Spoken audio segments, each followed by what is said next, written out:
Hello viewers, আসসালামু আলাইকুম।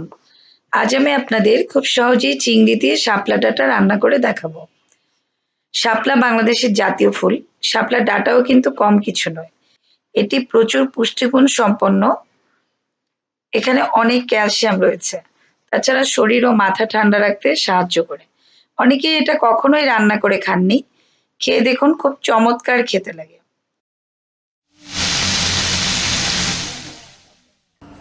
আজ আমি ২ আঁটি শাপলা বাজার থেকে কিনে নিয়ে এসেছি। তারপর সেগুলোকে এভাবে আঁশ ছাড়িয়ে নিচ্ছি।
আঁশ ছাড়ানো হলে এভাবে ছোট ছোট টুকরো করে কেটে নিচ্ছি।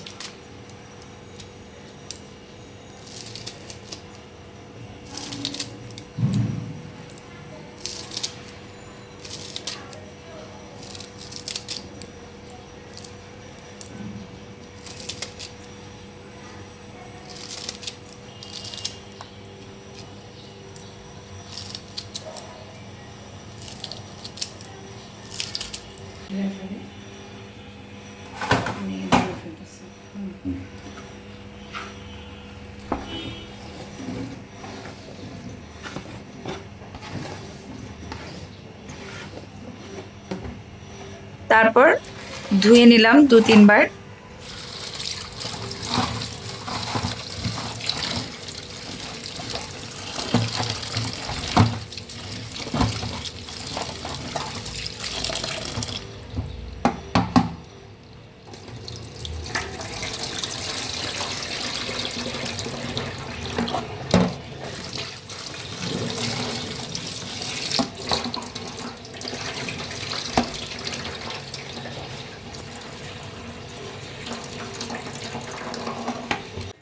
আর আধা কাপ এই সাইজের চিংড়ি বেছে ধুয়ে নিয়েছি।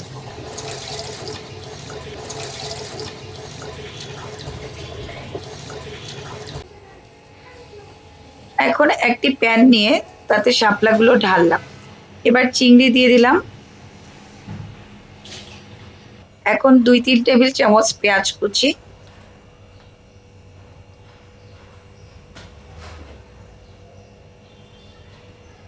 ৪টি রসুন কোয়া থেতো,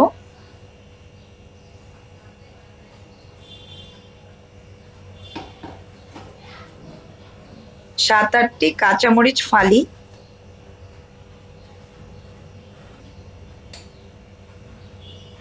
১ টেবিল চামচের চেয়ে একটু কম লবণ,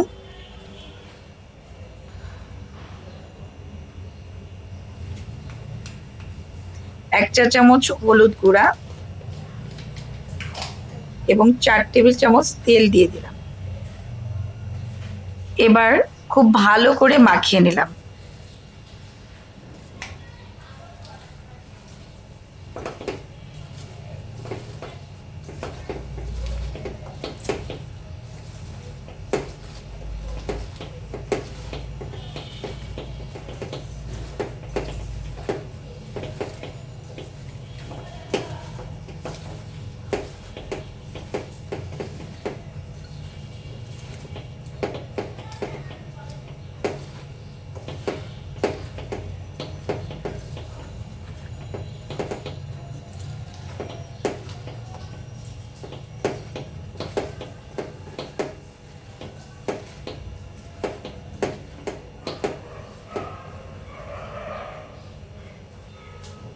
এখন একটু জাস্ট হাত ধোয়া পানিটুকু দিয়ে দিলাম। এরপর ঢাকনা দিলাম। আঁচটা মাঝারির চেয়ে হাইয়ে রেখেছি, কারণ প্রচুর পানি বেরোবে। 20 মিনিট পর ফিরলাম, দেখুন কতটা পানি বেরিয়েছে, আর ডাঁটাগুলো বেশ খানিকটা সেদ্ধ হয়েছে।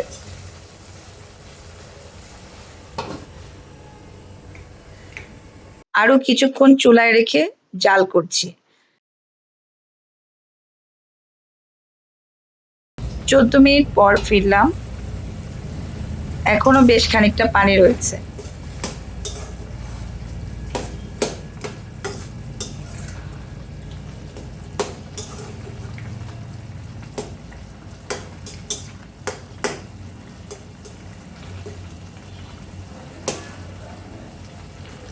আবারও 5 মিনিটের জন্য ঢাকনা দিলাম। 5 মিনিট পরে ফিরে আসলাম। এই যে এই পর্যায়ে আমি চুলাটা বন্ধ করে দিচ্ছি। হালকা হালকা ঝোল রেখেছি, অনেকটা মাখা মাখা। আপনারা পুরো ঝোলটাও শুকিয়ে ফেলতে পারেন, খেতে কিন্তু বেশ ভালো লাগবে। এটা সাদা ভাতের সাথে চমৎকার খেতে লাগে। ওকে।